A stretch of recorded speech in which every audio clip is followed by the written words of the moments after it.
Hello friends, I am Kanchan Vaidya from Vivrabai Savan College of Engineering and Research. Today we are performing a practical of antenna which is from the subject RMT. Today we are going to perform the practical of folded dipole. The aim of the practical is analyzing the radiation pattern of folded dipole antenna on this trainer kit and calculating the beam width and gain from the polar plot. So first we'll see how to have a setup. Now this is the setup of Scientech ST2263 kit. For this kit, first we have to have a transmitter and a receiving antenna. So we have placed a folded dipole on a transmitting side and one folded dipole, a receiver with one reflector at the receiving end. Now what is a folded dipole? See, this is a folded dipole. It is the simplest type of radio antenna which is consisting of a conducting wire rod that is half of the length of the maximum wavelength. And this antenna is used to generate. For this wire, the rod is split in the middle and two separate sections are there which are done by the insulator. Here you can see it is being separated at this point. So this is a simple folded dipole antenna. Now I am placing it over the transmitting side. Now for these antennas we have to set a frequency. So this is the generator, RF generator, and this is the RF receiver.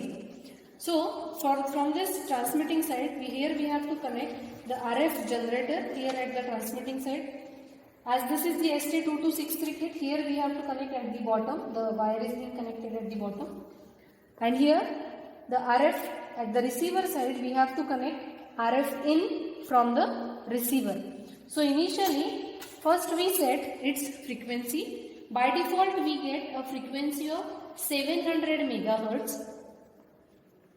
Here at both the ends, at the transmitting end and at the receiving end. At the receiving end, both the sides. So here, first we are going to take its radiation pattern. Now for this radiation pattern, see, we have placed these antennas. We have to take minimum 1 meter or about 1 meter distance between these two antennas. While placing these antennas, they both should be in the line of sight. So now I am keeping these antennas away from each other. While keeping it, we have to be careful. The line of sight should be, the antenna should be in the line of sight.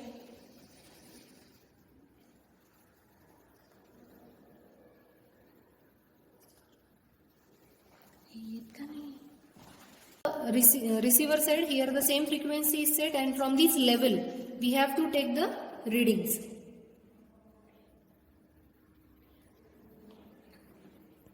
So from this part A, this practical is divided into part A and part B. In part A, we are going to plot a radiation pattern of the antenna. In part B, we are going to calculate VSWR, return loss from this experiment. So first in part A, we are going to plot the radiation pattern. So first I will tell you what is the radiation pattern. It is a graphical representation of the radiation properties of the antenna as a function of space coordinates. So here you can see in the transmitting side, here we have the angle which starts from 0 and up to 360. So here we have to rotate this antenna with an angle of difference of 10, 0, 10, 20, 30, 40. Now you can see here a line is drawn. So now this antenna is set at 0 degree. So I have to change its direction from 0 to 10, means angle is changed as the angle. See, initially we have kept both the antennas in the line of sight, the transmitter and receiver. Now as the angle of transmitting antenna I am changing, its position will change. See, at 10, 20 degree, 30 degree, 40 degree, 50 degree. Now in the same way, it will rotate clockwise and complete one cycle from 0 degree to 360 degree, and again it comes back. Now for this folded dipole, here we get the maximum pattern. See, the expected pattern is this.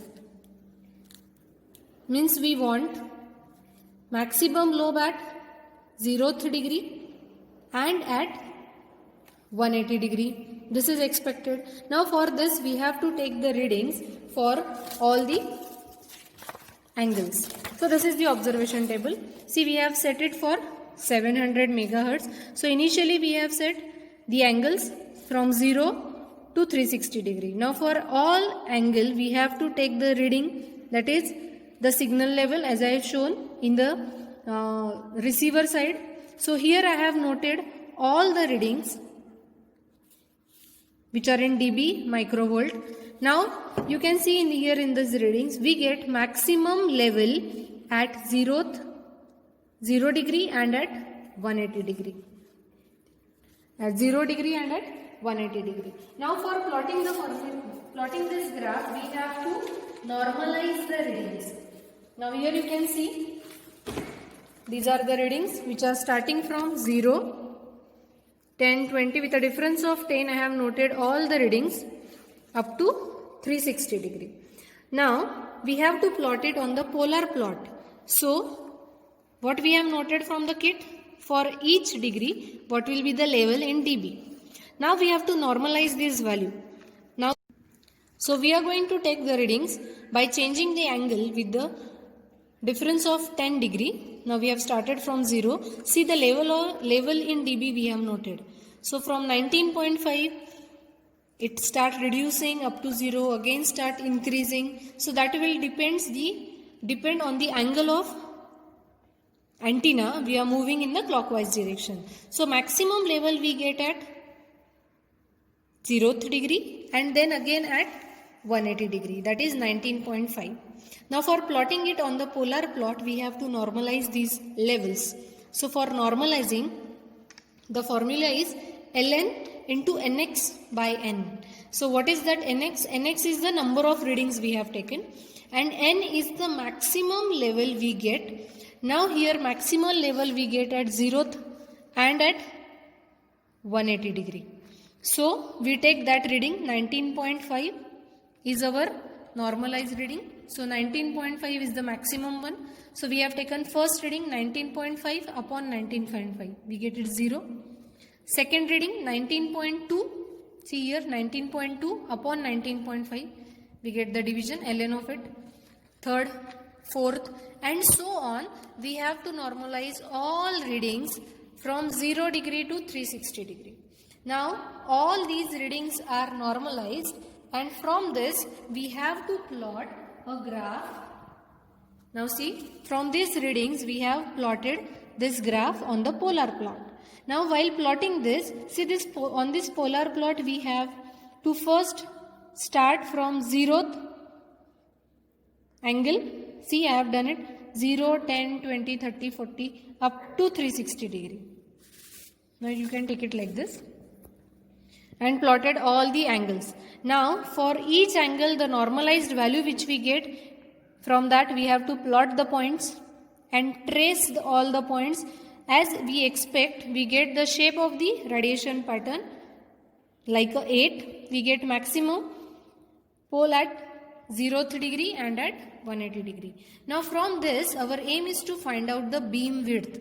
So first we have to take the maximum length of the lobe. The maximum lobe of the maximum lobe is, we have to take its reading. Then take 0.707 of it, that reading. From that we have to plot these sides and measure the angle between these two. We get the beam width. So here I get the beam width as 108. So this is the angle is 108 degree. Okay. So from this part A we have plotted the radiation pattern. So we have completed part A with the radiation pattern. Now part B of this practical is, we have to measure the resonant frequency, VSWR, and return loss and impedance of the folded dipole antenna. Now what is the return loss? An antenna's return loss, it is a figure that indicates the properties of the radio waves which are arriving at the antenna input that are rejected as a ratio against those which are accepted. So this is the return loss. Now from return loss we can calculate the VSWR. What is VSWR? It is a voltage standing wave ratio. It is a measure of how efficiently the radio frequency power is transmitted from a power source through a transmission line into a load. Now, if this is the transmitting end and this is the receiving antenna, this is transmitter and this is receiver. If a wave is propagating from it to the receiver and the impedances are not matched, Zi and ZL are not matching. If impedances are not matched, then from receiver side the wave is being reflected. This is incident wave and this is reflected wave. So as the wave is coming from the transmitter and the wave, because of impedance immatch, the wave is reflected back, standing wave ratio generates. Now this standing wave ratio can be generated in the form of voltage and current, but for current we have to connect it in series. So always this is being not accepted and we go for voltage standing wave ratio. So now let's look at the setup. Now compared to set A, here for the setup set B, we have removed the stands of the antenna. Now here is the T-shape for the measurement of return loss. This is a bridge where we can connect a wire from receiver at the receiver side. This is a probe which is connected from the transmitter and antenna is directly connected. See, here I have connected a folded dipole antenna. So this antenna is directly connected and here we can calculate the return loss. Now for calculating the return loss, here the procedure is, see, here we have set a frequency of 500. Same at the receiver side we have to set a frequency of 500. So now we are going to change the frequency in a scale of 10, like 510, 520, and for each frequency we have to check the level. So here now I am changing, this is 500. For 500 we are taking our first reading. We have to check the level from here. Now I will change it. The frequency we can change. Whatever frequency we will set at the transmitter side, same we have to set at the receiver side. Now by following this process of changing the frequency, here we have taken the readings. So these are the readings. 500, 510. See, here while performing the practical, actually for getting the exact level or to calculate the exact value of VSWR, we can take it all 100 and 200 readings, but here for reducing our time, so I have taken it with a difference of 10. So 500, 510, 20, 30, 40 up to 110 I have taken the readings. For each frequency we have to measure the level. It is in dB, microwave, so microvolt. So here all readings are being noted. Now from these readings we have to calculate return loss and VSWR. For return loss the formula is minus 20. Now for return loss the formula is minus 20 log to the base 10 of tau. Now what is tau? It is the minimum value in dB. As I said, the return loss is what? It is the minimum value in level, because minimum value means we get the maximum power being transmitted. So here from our readings the minimum value is the first one, 25.7. So we have taken this as the tau. Now here the calculations are done. We have taken this value. So minus 20 log to the base 10 of the value. Find out its return loss calculation. From this tau we can put this value into VSWR. 1 plus tau upon 1 minus tau. So we get it 1.135. While calculating the value of VSWR, it should be always equal to and less than 2. it means our setup and the antenna is working and transmitting properly. Okay. Now for this setup, the probe which we have used, its impedance is 50 ohms. So for Z0 I used 50 ohms or 75 ohms you can take. VSWR is equals to Zi upon Zo. Zi, that is input impedance, we have to calculate. So this value is taken at the one side of equal to sign. 50 into VSWR, that is 1.135. The final answer. So Zi is equals to 56.175 ohms. So this value we get practically.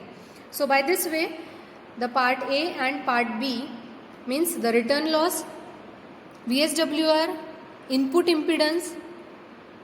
This is for the input impedance, third, and the radiation pattern we have calculated and plotted on the graph. Thank you.